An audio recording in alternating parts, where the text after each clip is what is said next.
Stay hungry, stay foolish.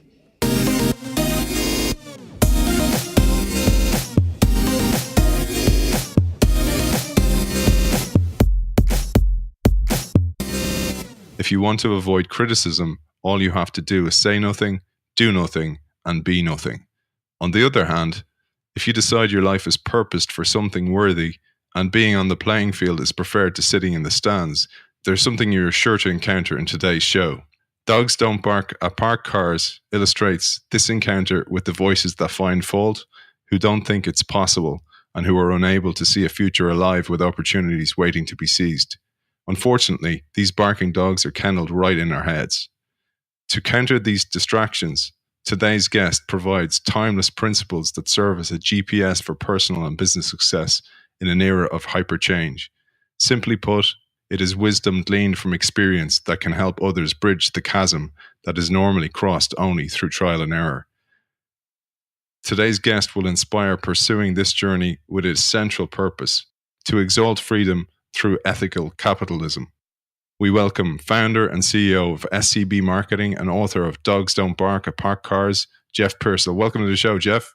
It's great to be here with you, and that I really do appreciate the opportunity to share with your guests everything that we're talking about in Dogs Don't Bark at Parked Cars.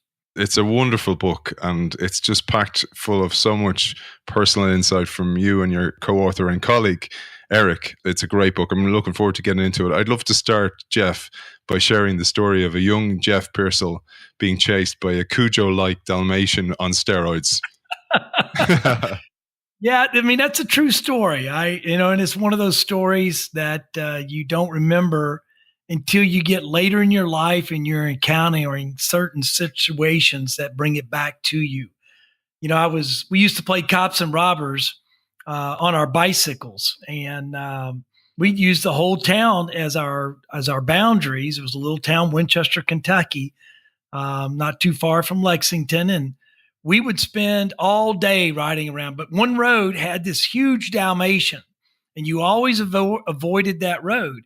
And then this one day, I just decided that I was going to teach the dog a lesson, and went down that road, and here he came, ferociously barking and chasing me. And I slowed down just enough to where I could turn and kick at him. And of course, I missed him, and he bit me on my left hip, or my left buttocks to be more accurate.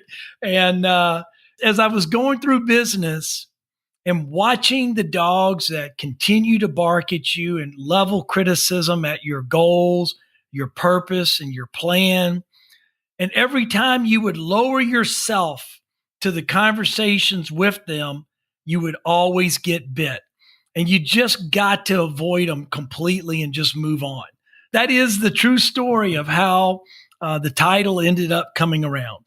The lesson here for everybody that's in business, the greater your purpose, the greater the value you're trying to do, the more people you're going to have that are going to come in and try to distract you from your opportunity or your purpose, and what we tend to call your real true freedom.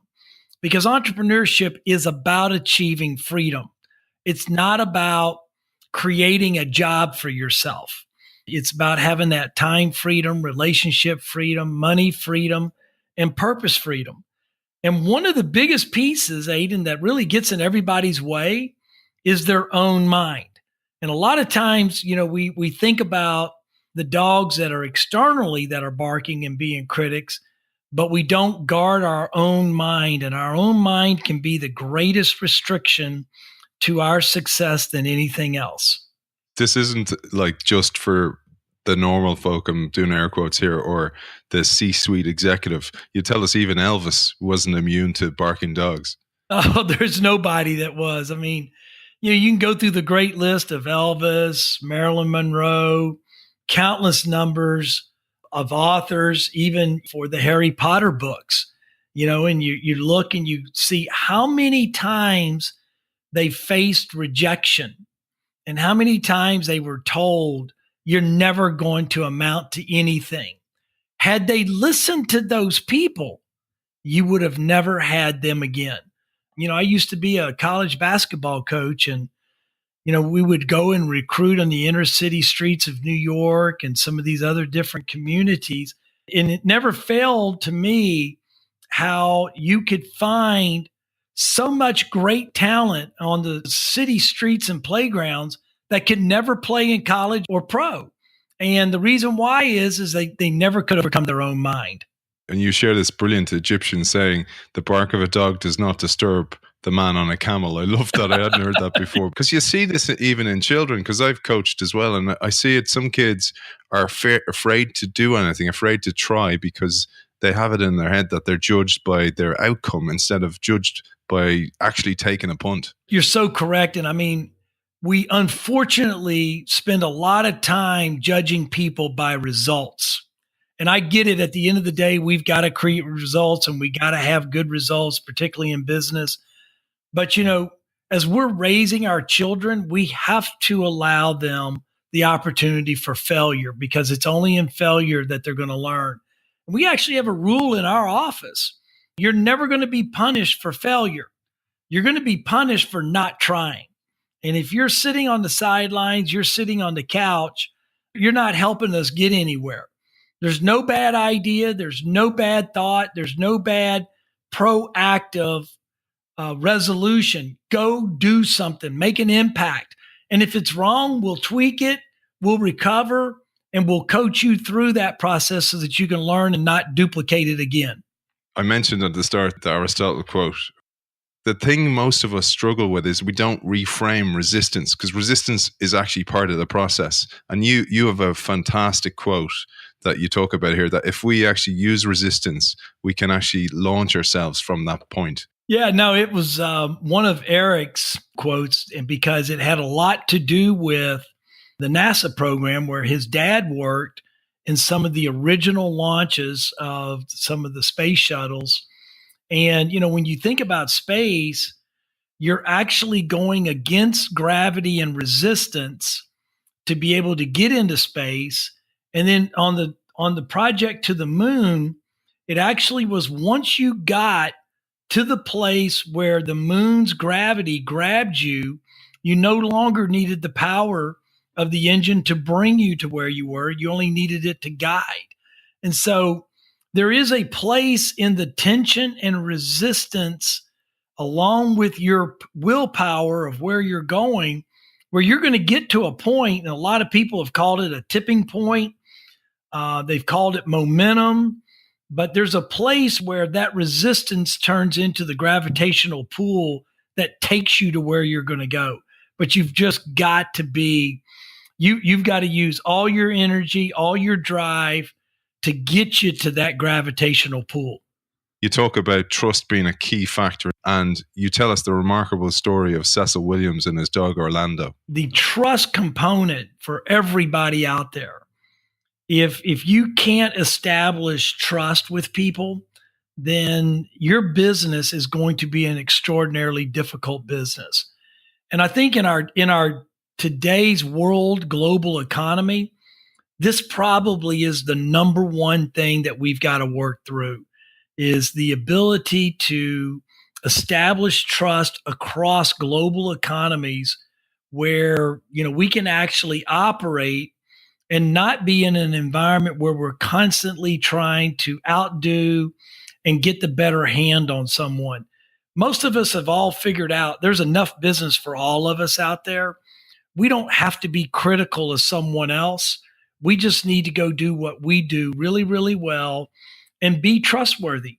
Do what it is that you say you're going to do, and then people will respect you for who you are. You also mention the power of trust here, but in each chapter you drop a beautiful dog metaphor, and your one here is the nugget of why a bulldog is called a bulldog. Yes.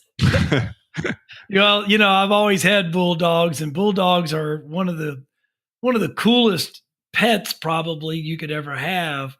But you had to trust the bulldog back in the days where they were actually raised to go and grab the throats of the predators in order to be able to protect the cattle and the sheep that they were actually guarding. And you you have to be able to understand what that trust is. And I think dogs, any of us that have had a dog, and as far as that goes, you could put that to just about any of the animals, cats or otherwise. But there's a trust factor that happens with animals that is very intuitive. And if we can actually marry into that intuition in our relationships with people, we're going to find that, our business and our relationships are going to be of a much greater value. And you talk about this a lot in the book, authenticity and a synergy between who we really are and what we actually do. That was one of the real nuggets I took out, because it's weaved into the narrative of every chapter in the book, and it's really, really powerful. Yeah, I'm glad you caught that. Thanks, man. And you talk about, so one thing, I suppose, in this world of algorithms and data and artificial intelligence and technology, is people forget that the most powerful thing in that world is actually being human and networking, the relational aspect of business and in life. Yeah, it really is. And I think, if we really step back from this thing and look at it in its entirety, you're going to find that it's going to be the entrepreneurial spirit that's going to be the unifying global economy, because you'll notice that doesn't change amongst any culture or gender or race. I mean, it's the drive for freedom remains the same inside of the human spirit. And that freedom drive comes from the ability to be able to build and choose and do the things that you want to be able to do without harming other people. So the entrepreneur spirit, which is really what the underlying weave of this entire book is, really starts right there. And I mean, your authenticity with people, if people perceive you to be a liar when you walk in the door, or that you're motivated by your own self agenda, you're going to find things to be very, very difficult. And you probably are going to find yourself to have a very distrusting attitude and a very selfish attitude. Whereas the entrepreneur spirit is opposite of that, and it reaches across all global economies. There's a great quote you have in the book by Einstein: "Strange is our situation here upon earth. Each of us comes for a short visit, not knowing why, yet sometimes seeming to a divine purpose.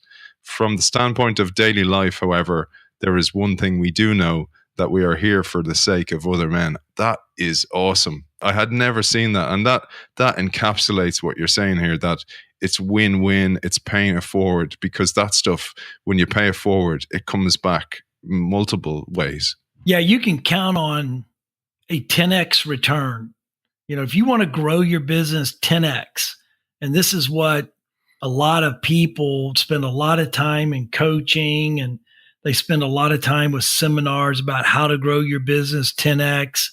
And there are tactical things, but I got to tell you, at the end of the day, if you help enough people get what they want, you're going to get all that you ever needed or deserved. And Einstein's quote, I think, is one of those that probably, because it came from Einstein, it stops people in their tracks because they never thought about him from that perspective. And it's very arresting, and it is very captivating, because he's really capturing the essence of the entrepreneurial spirit. It's all about helping our mankind. And the more we do that, the more we all benefit. I was thinking about that when you wrote about that. And I was thinking about, you talk about how a college teacher put faith in you that led you to an unbelievable lesson, but also the more important thing, and I'd love if you shared it with us in a second, but I thought the more important thing is the importance of mentors in our lives, or teachers, or somebody who's in those type of roles, or a coach or an uncle or whoever it may be. A word in the ear of a kid can change their entire life. Yeah.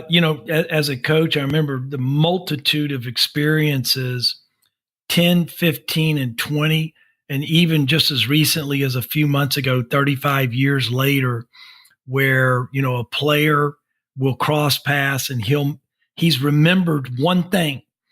And, it's a Coach, I really appreciate you telling me that.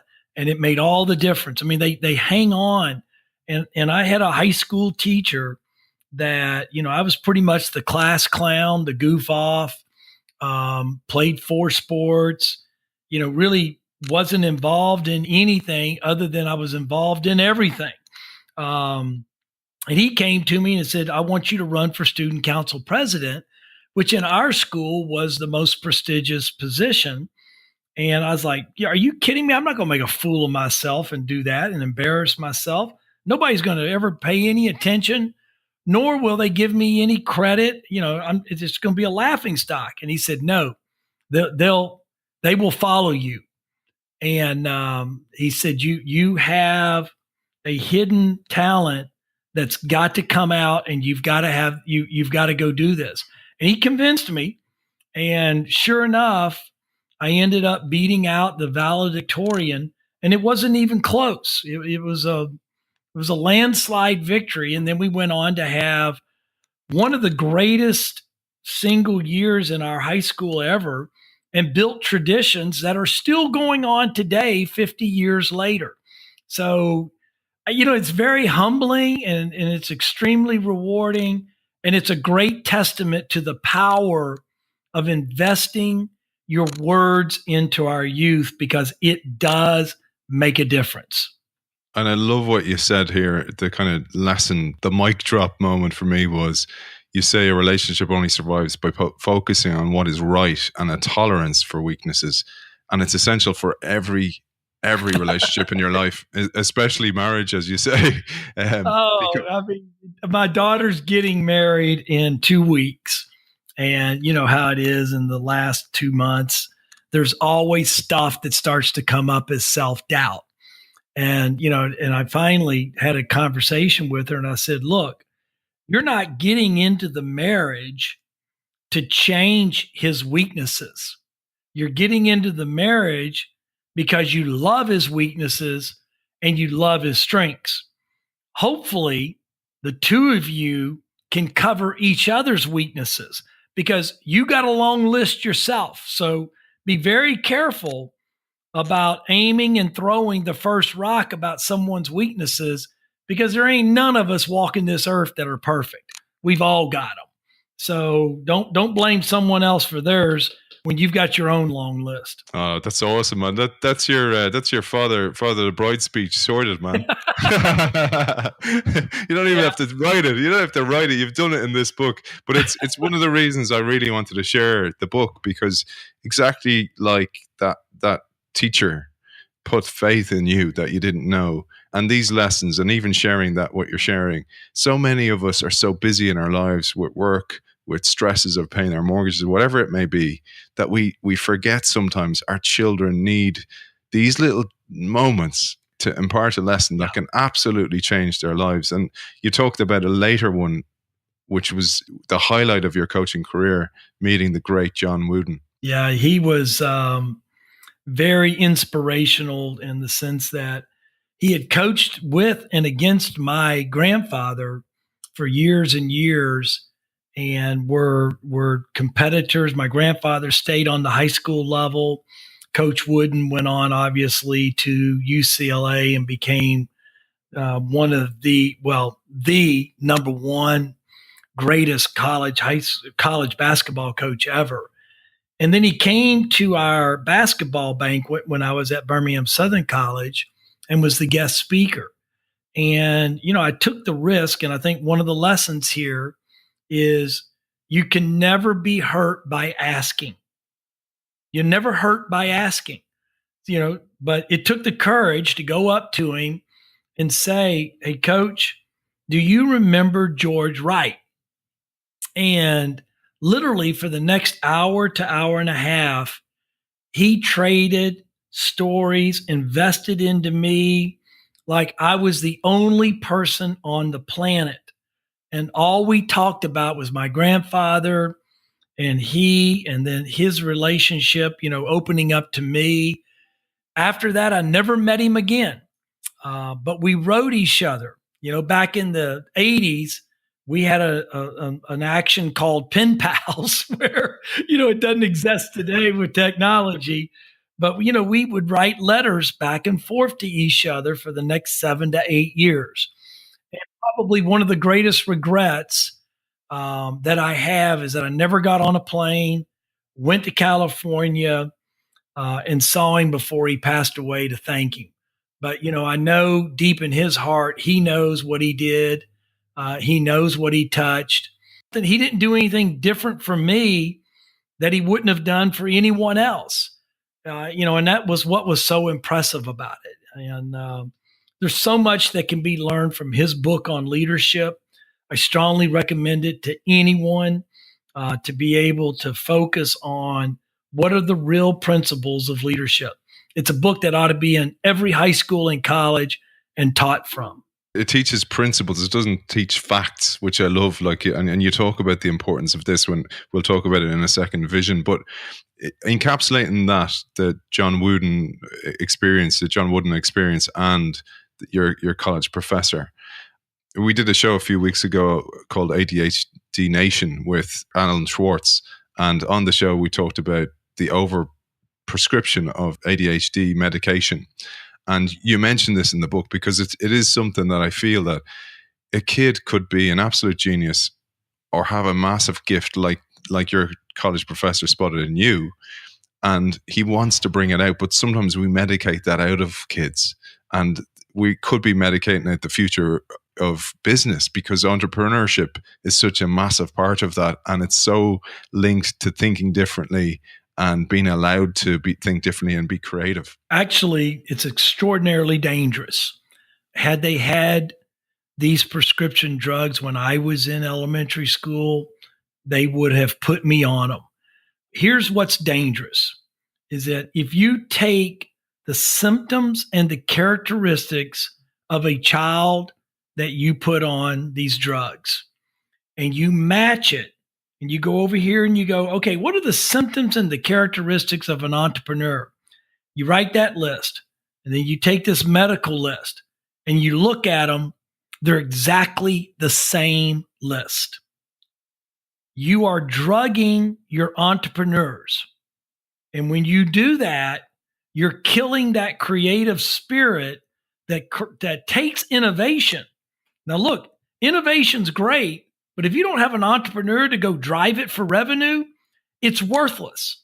And there's a ton of great products, great service, great ideas that people have invented that have never gone to market because there wasn't an entrepreneur to drive it.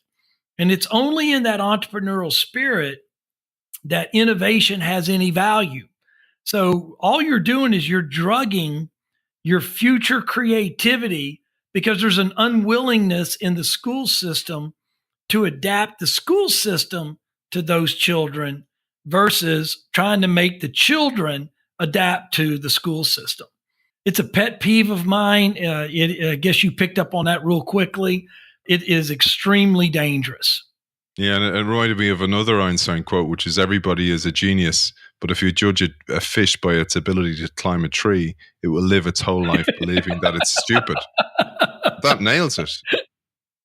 It really speaks to what we call your God-given unique ability. You have a unique ability. The crime, I think, is that there's so many people that go through life and they never find that unique ability. They never get to live in that unique ability. And that's ought to be the goal of everyone. And for some people, look, the unique ability is being the executive assistant for someone because that's what they are uniquely inclined to be great at doing. For other people, it's leading a company. For another person, it's being, the production worker, on the line. But their unique ability is perfect for that particular task and role. And they need to relish that, and they need to live in it, and they need to recognize it. But we spend a lot of time judging fish as birds, and we shouldn't be doing that. You use this then beyond the education system existing in companies now where we beat out diversity, and you call this one diversity of expression and the importance of that in the business place. Diversity gets mixed in so many times with just appearance or gender or culture or race. And it's so much more than that. Ultimately, if you cut an individual open from their neck to their waist, we're all built exactly the same. Just because there's differences in color, just because there's differences in gender, we're wired the same way anatomically. We've got the same organs, and we need to start understanding that the souls are completely unique and that we've got to accept that diversity of expression, that diversity of ideas. When I'm hiring people, it's a great example. I don't need to hire anybody like me. Those are the people I hang out with because, I really have a good time and I'm fun being around those people that are like me. But I don't need those people in my office. I need the people that aren't like me because they're the ones that are going to pick up and cover the things that I'm not good at doing. And there's none of us that are good at doing everything. Now, as an entrepreneur, we may do a little bit of everything, but until you build a team around you to pick up those other things, you're just a one-trick pony that eventually is going to run off a cliff. Another way to really think about this also is when you think about water and you think about the different resources of water, and you've got landlocked bodies of water. What happens to those landlocked bodies of water?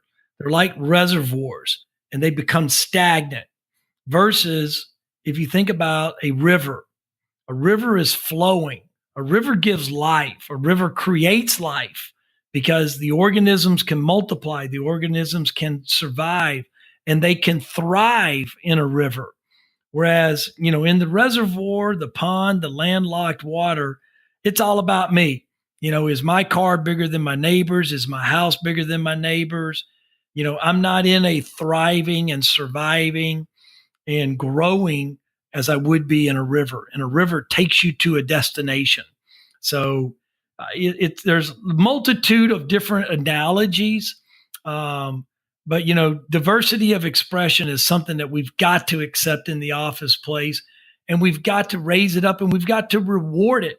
I constantly am recognizing people in my company who come up with ideas or actually speak up against me with an idea, because that takes courage.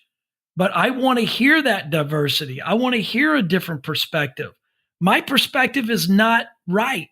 It's just one perspective. So you need everybody. You mentioned also the Roman axe as a symbol of unity. I thought that was a great one because a herd mentality is often referred to in a negative context, but you talk about it as well having immense opportunities for positive action.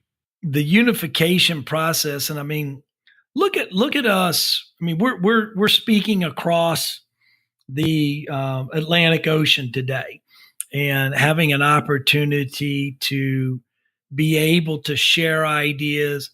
These ideas and this purpose and this drive are no different anywhere in the world. And that's the thing that's a unifying component. And you've got to have that unification in order to be able to drive economies successfully. Break it down inside your company. If your company doesn't have a purpose, it's very difficult for people to be motivated for the success and the drive of what they're supposed to be doing. Purpose will outweigh so many other things, and it gives life to your people. So I strongly encourage not only just to have a vision, but make sure that vision has a purpose, and that purpose will resonate with your people, and it will give them the excitement to get up in the next day, to come in, to be able to perform and do the things that they're supposed to do. And I think it even gets down, you've mentioned family a couple times. How many families actually have a vision for their family? And, when you get kids and you get them into the adolescent age, all of a sudden parents are like, I can't make a connection with this kid anymore. And there's a lot of it that is hormonal. A lot of it is just a stage of life. But you're asking that kid to follow you, and you haven't even given him a vision or a purpose. And you have to be able to do that for your family as much as you do it for any business. That unit is successful across all walks of life. And so vision is much more important than just what you got to have inside the business. Yeah, I love that. And you talk then closely aligned to that. So when you have people organized around a vision, so you have the right people, you've got the right people on the bus, the wrong people off the bus, and you've got a vision. You talk about the importance of influence and not imposition. And I loved here your analogy to Cesar Millan, the dog whisperer. I thought that was awesome. Yeah, the influence versus imposition. And you made a statement that is really critical. You said talking about getting the right people on the bus and the wrong people off the bus. When you have a clear vision, you have a very self-managed mechanism. You will get rid of the wrong people all by itself. The vision will take care of itself.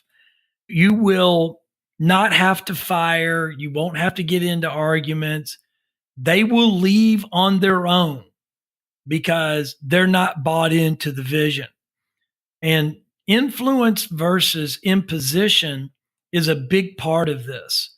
If I've got to use a stick to motivate you, imposition, I've got to use a stick, I've got to use a whip in order to be able to demand that you do this because you work here, then you need to understand that I've lost that relationship. I've lost the importance with that particular person versus using the power of influence.